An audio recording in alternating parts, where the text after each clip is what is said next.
Hi everyone, thanks for stopping by Pete's Garage. The next project for the 1965 Mustang, we're going to remove the rear valance, paint, and install a new one.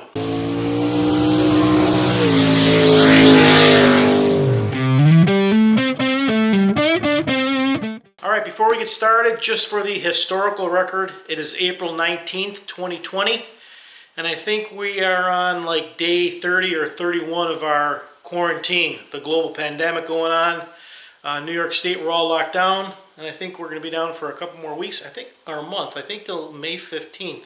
Yeah, whatever, it's really terrible, but for the historical record, anybody watching in the future, it sucks. So anyway, why are we changing this valance, or why am I going to change this valance? First of all, this looks like the original valance, or feels like the original valance that came off the car or was built with. It looks like it, at least from the sheet metal work and the quality of the gauge of the steel. However, I was doing some touch-up. I was walking around the car touching up a few spots, and there were several spots on the rear valance that needed to be touched up. I'll show you some right here. Probably see, maybe see right here. There's some spots right here, there's some cracks, cracks all along here. Not only that, there's these holes at the end, and these holes are where someone put the valance on when it was a restoration, I think, and then they put some screws in here that go through here into the body to hold it tight to the body. Well, those aren't supposed to be there. Inside here, someone ground and cut off. I'll move it closer so you can see. Someone ground and cut off. There's a little tab in here where a screw goes in, it goes into the body and holds the valance on. So somebody put some screws in here, cut that off, really butchered this thing up, so it's not really useful anymore. And not to mention that, when I took it off and I tried to strip it, to repaint it, I found a ton of Bondo underneath. So what was happening, someone was backing up, hitting the bumper, banging the hell out of the bumper, pushing it in, probably pushed this in. Someone wanted to repaint this, fix it, so they fixed it all up, and it's really pretty crappy. And it's really not worth putting all the work into these parts when you can buy a new one for like 40, 45 bucks. Why put hours of work into all this body work when I can just paint and put a new one on? So what we're going to do is we're going to paint a new one, install a new one.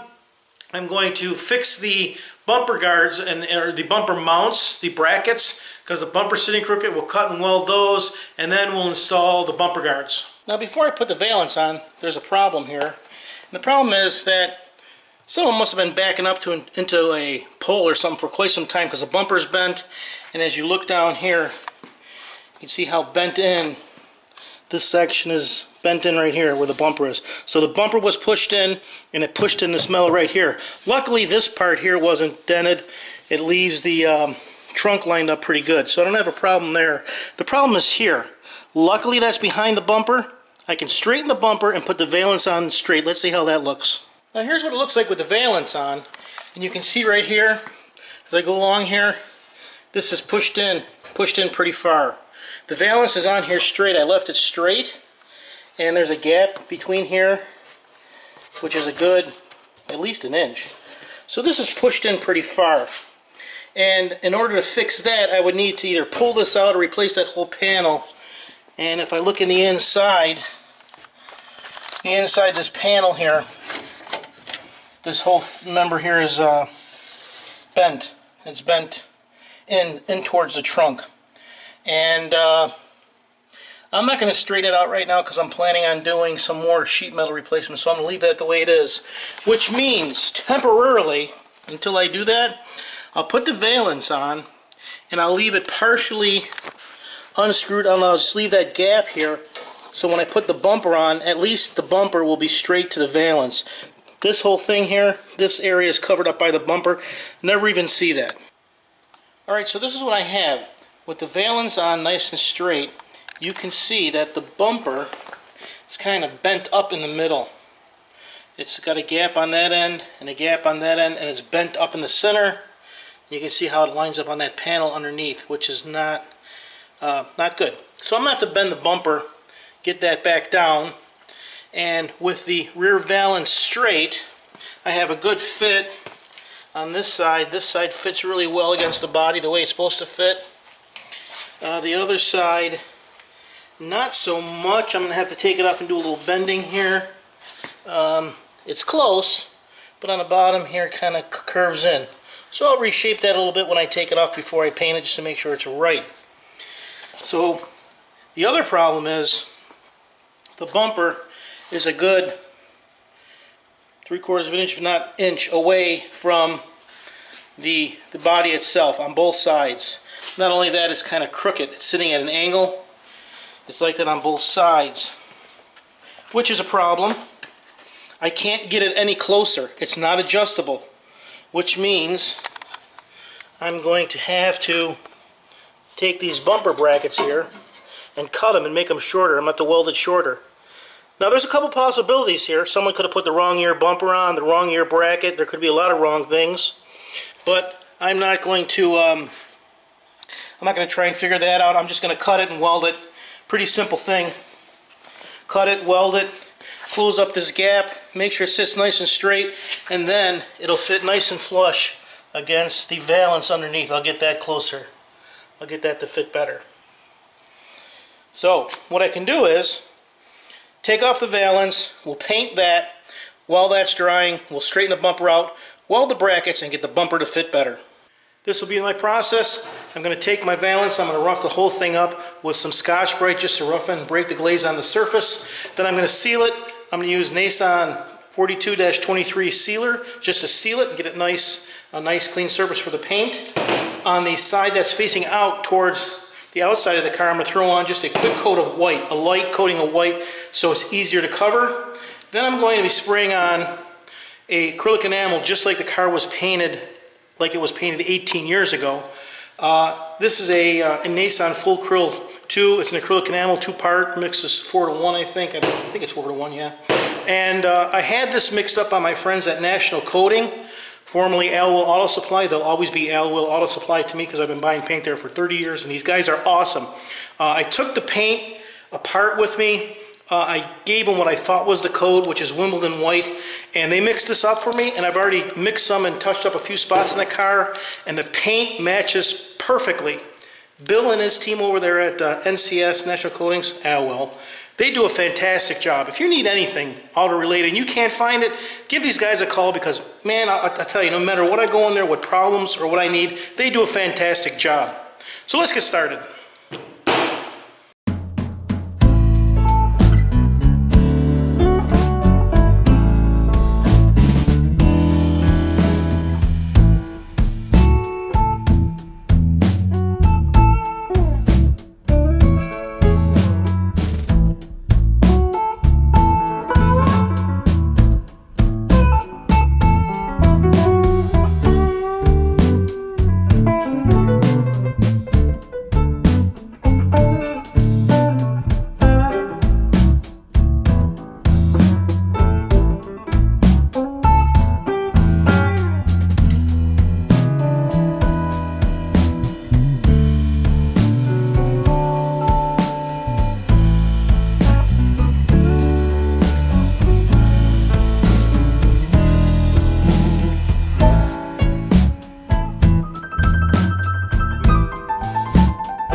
So it's going to be a few more weeks before the DMV opens up anyway, so we can make some more videos, change the carpeting, we'll do some work on the interior, window regulators, fix it up, make it look real nice. So stick around. Thanks for stopping by Pete's Garage.